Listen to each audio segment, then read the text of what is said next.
Hi, I'm Sean Hamlin with PremierGuitar.com. We're here in Rodgau, Germany, at Nick Huber's shop. Nick, thanks for having us. Thank you for coming by. Let's step in and check out your shop. Please come on in. Here's some projects. This is also custom ordered. Obviously, it will be Floyd Rose. We just made a few of this, but I have one dealer here in Germany. He loves an Orca with a Floyd, so we kind of exclusive made this for him. So it's a nice quill. Beautiful. So, I'll take a figured mahogany.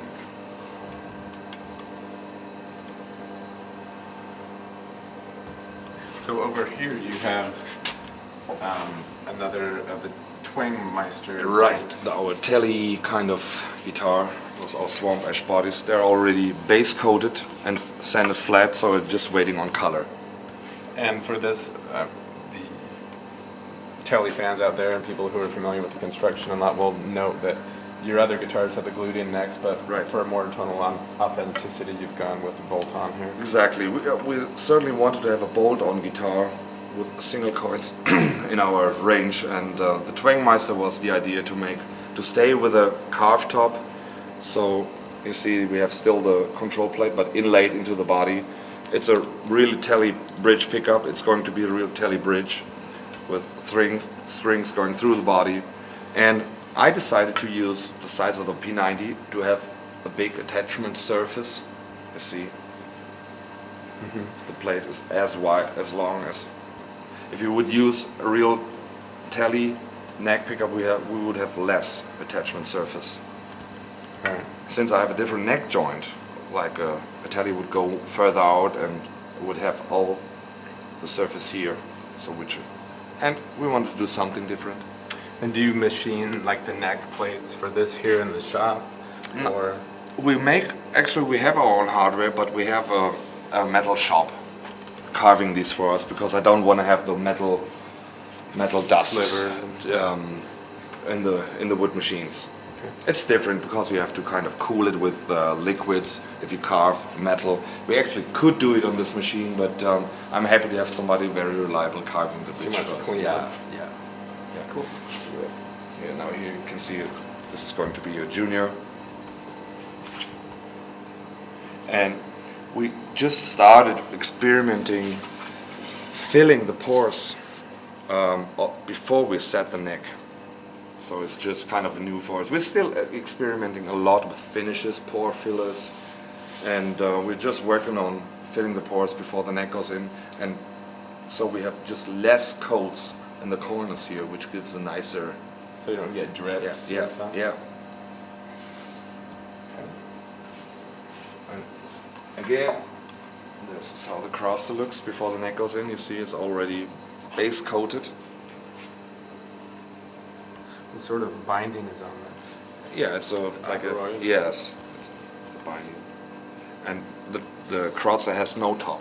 It's just, I get always questioned, well, this is going to be a gold top or black guitar, but it has no glued on top. It's just pure mahogany body with binding. There you go. This is like a special order Dolphin with 3 P90s, one-piece Corina body. All right, Nick, so you've got a bunch of neck blanks here for a ton of projects in the works. Do you want to tell us about some of these? Yeah, this is our shelf of necks, and we can see like necks in kind of every stage. Starts out like this, so planned square, so followed by a truss rod channel and 2 holes to fix the blank on the tool. Then we cut off the back, glue on. Actually, a part of this is going to have the size of the headstock. Afterwards, the truss rod goes in, and we have this wooden strip here gluing in there. And afterwards, we glue on the fretboard. Now, do they need to go through a certain amount of drying or resting after they go through the CNC machine? Yes. Or? Yes, they certainly dry quite long until we start cutting them in this blank. And during the building process, I think they stay quite a while in this shelf. And the good thing is we always control every stage. Like the surface where the fretboard goes on is leveled like 4 times. before the fretboard goes in, the fretboard is leveled, then the fret goes in, the frets are leveled, so it's four times we control that this is straight. So and you see the frets are already in, side dots are in, and now the neck would be ready to be shaped. How about so say you're at this stage, you've got the rough rectangle of the headstock, you've got the channel carved, you pull it out here to let it rest for a while, or is it just we have another job that's a higher priority that we got to get done? No, we try to really work like ahead to see that the wood in this stage can really rest a couple of months, maybe a couple of weeks, depending on how really dry it is. And I think the more time we have and the more necks we have in this stage, the better it can dry, because it's now thinner, channel's already in, so it can really rest. So do you have a way of knowing how dry it is, or just estimate it, or is it you can feel sort of? Well, we have like it stays in a hot room for a while, and there's of course this little thing you can measure actually the moisture. But if we use a neck blank, or if we cut the wood into blanks, it goes into the hot room like for a couple of weeks to make it really sure. So here we have some ready cut necks, ready to get the final shape. You see they're all rough cut. And now Nickel will get them and give them, for example, this is the neck for a Twangmeister, and will get a slight V shape, so Nickel does it all by hand by resting the shape and make sure it feels nice and smooth. Do you put the same profile and measurements on all your necks, or does the Twangmeister have a different measurement? It does, yeah. We still do custom neck shapes. If somebody says, can you do the measurements of my favorite 63 Strat, we try to do this as close as possible, which is done by hand, of course. The Twangmeister has a slight V shape. The Orca gets kind of a 50 influenced big round neck, and the Dolphin is like between the neck of the Twangmeister and the Orca. Medium thickness. But again, we have all the time people asking, can you do the V on the Orca? So yeah, of course you can. We'd love to. Okay. And here we can see Crowdster necks getting ready. So this is how a rough. It's always slightly flame maple. They all have, they're gorgeous. They're gorgeous flaming. And this is we have a neck for an Orca. The inlays are in. Again, whales. I like this. This is snake wood with dolphin inlays. Nice. Such a hard and dense wood, and again this nice flame mahogany. What fret wire do you typically use? It's a medium fret wire, like an extra hard material with a harder alloy than the regular frets you usually can buy to make it last longer. It's not stainless steel. If somebody wants it, we could do that, but mainly we have like an extra hard wire. And again, on the Dolphin we have this medium wire, and on the Twangmeister is a wire similar to the 6105 of Dunlop, so it's more narrow but high. Okay. Like on the Stevie One Strat, they used it. Yeah, many guitars to be finished. So yeah, we have the spray booth, and there's two black Crowdsters in the spraying process. This still has not a scrape binding yet. So what we go do next is just take off the tape here, scrape off the cream binding, and then follow up with a couple of satin coats, and so it will be ready soon. This already has the scrape bindings and just got the final satin coats over it. So this is where we let's sit the finishes. So for example, this guitar just got the base coats, and we let it sit here at least a week to really dry, and then we send flat to follow up with high gloss finish. Boat-mashed burl maple? Yeah, that's a burl maple. Actually, we were thinking of having this at Messe, but we just did not did not get to finish this one. Again, Corina, it's a hollow body. That's a nice detail. Yeah, it's an inlaid ebony veneer on the back. So that was a custom request? This guitar wasn't ordered. I just wanted to use this top. But how it is sometimes with guitars, which are not ordered, or maybe if we make a guitar for the team, it's always the last guitar to leave. Now we have here a red wood, which will get some more clear coat. It's already bursted, but this will get a couple of more clear coats, and then we can final sand it in buff. It's beautiful.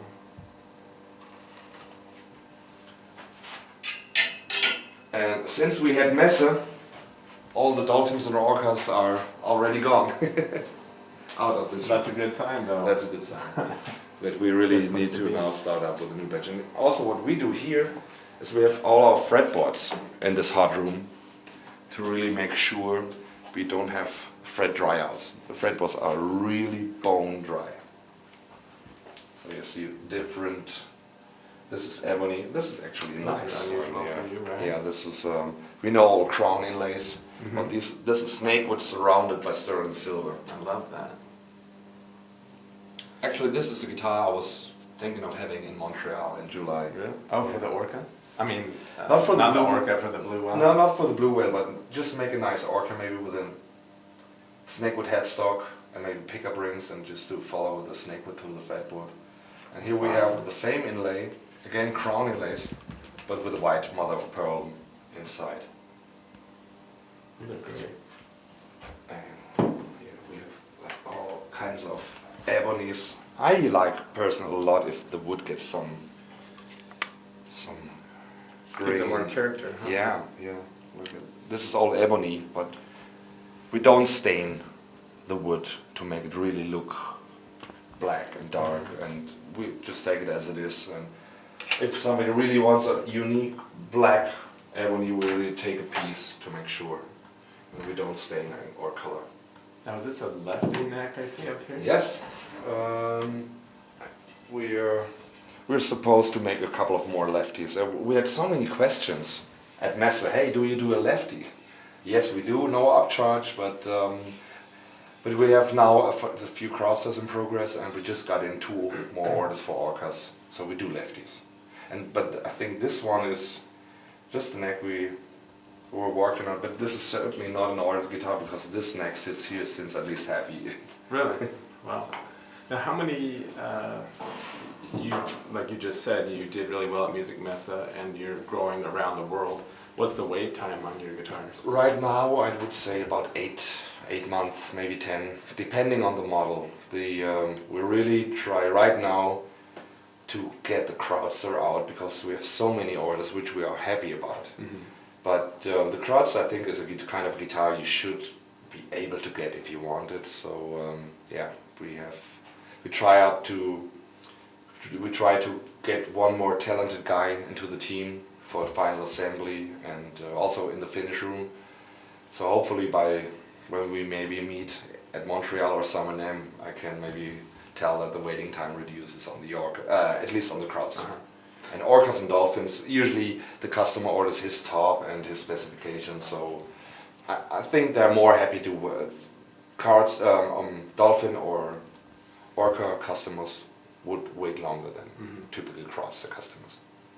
Now, you're having a lot of success all over the world. I think earlier you were talking about, you're selling pretty well in Japan, and of course here in Europe. Yeah. And you're also now in the Mesa Boogie shop in Hollywood. Is Yes, that right? yes, we sell guitars to Mesa Boogie, and we have I think we have like 10, 12 dealers around the US, like Making Music in Chicago, and Infinity in Houston, just Wilcott Guitars in Kentucky. There's good people having our guitars. This is actually our favorite room, because it's a lot of daylight.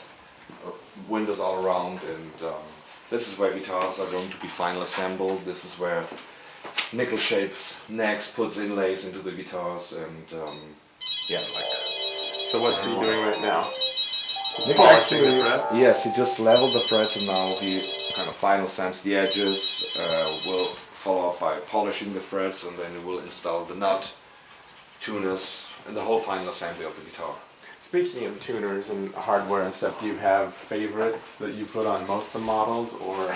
We have, for certain models, we have certain brands and kind of tuners. On the Orca, we mainly do like the vintage style Clusen tuners. On the Dolphin we have those closed housing shallows right now. We also use the Goto 510. On the Orca we use regular like Tom Cruise, Les Paul orientated bridges. On the Dolphin and Crowdster, Redwood we have an own bridge which we have carved by a company. So if you see, this is the bridge we use It's a wraparound. for the yeah, it's a wraparound. We've seen this before, Yeah. but you know, it looks a little bit in an own way since we have this bowl here, and I like a lot the sound of a non-adjustable aluminum bridge. So since you had that custom ordered, what were some of the things you were looking to get out of that you couldn't find somewhere else? Yeah, I always wanted to have a wraparound, and like you see here, this is ready to be assembled with the saddles. And when I started working with Dolphins and we introduced the Dolphin, there was no wraparound on the market.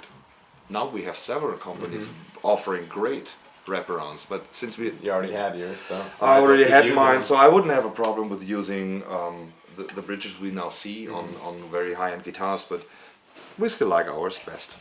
Not saying that the others are worse. So this is how they also can look. Oh, cool. Is that just oxidized? Yeah, it's aged like with chemicals, so make it look like you just Cool. Now, I've never even thought about this before, but when you do that process, does it change anything on the screws or make them, you have to work the screws in after that process or anything?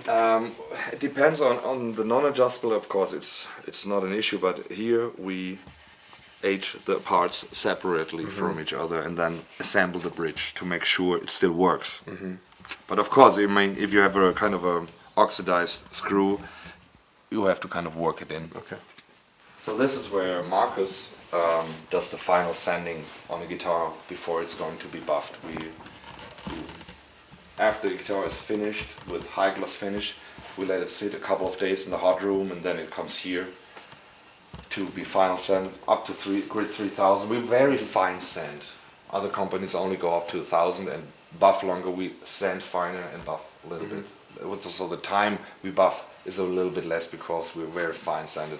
The final paper we use is like this, and if you go over it, almost it's like a flat paper. Oh, wow. It's very fine. And It feels like a sponge more like than yeah, sandpaper. it's a soft pad, but it already gives you a little shiny satin kind of semi-gloss, and afterwards we buff. All right, so over here on this table, you've got final pickup installation. Yeah, this is where we kind of pre-solder electronics for the guitars. This is how we unpack the pickup, and then we give the cable a certain length and we pre-solder the ends, because most of the guitars get a coil tab with a push-pull, so we just pre-solder everything that we have. It's kind of easier to install it, that we have not that much soldering going on in a ready built guitar, because it's kind of dangerous. Yeah, I want it dripping on the finish. So we have all the parts here we use for our guitars, and usually, basically, what we do is look the electronic like this before it goes into the guitar. So they're like harnesses already then? Yeah, this is most of the job's already done. So it goes into the guitar. This is where the coil tab goes. This is where the heart of the pickup goes. Then we have ground. And this is the inside of a Crowdster, so it's very easy. Yeah, this is where the neck goes on here. This is where Andreas is going to work tomorrow morning, and this is where the press is, and this is his tools to cut the frets. You can really change you can change the tang. Let's say we have wider fret slots. This tool will kind of crimp the tang here to make the fret fit better in a wider slot. Okay. We had to use this a lot when we still did repairs. Let's say an old 70s Strat with a small, with a thin fretboard, and when we would pull out the fret, it was no grip anymore because the fret slots were so worn. This is the magic tools available at Stuart McDonald's. And you got all your fret wires and That's binding. fret wire and bindings, and yeah, we mainly use two kinds of fret wire. So this is how we prepare the frets before they go in, so you see the ends are already gone. So.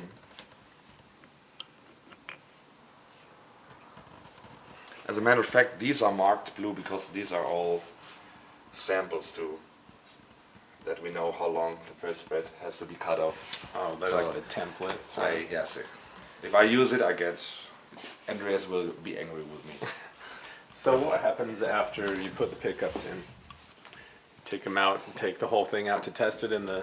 Yeah, it's going to be soldered, then we're going to intonate and adjust the action of the guitar, make sure the string action is right, the intonation is fine, and then we just take one of those amps and make sure it sounds fine, and then it goes into the case and hopefully to a happy customer.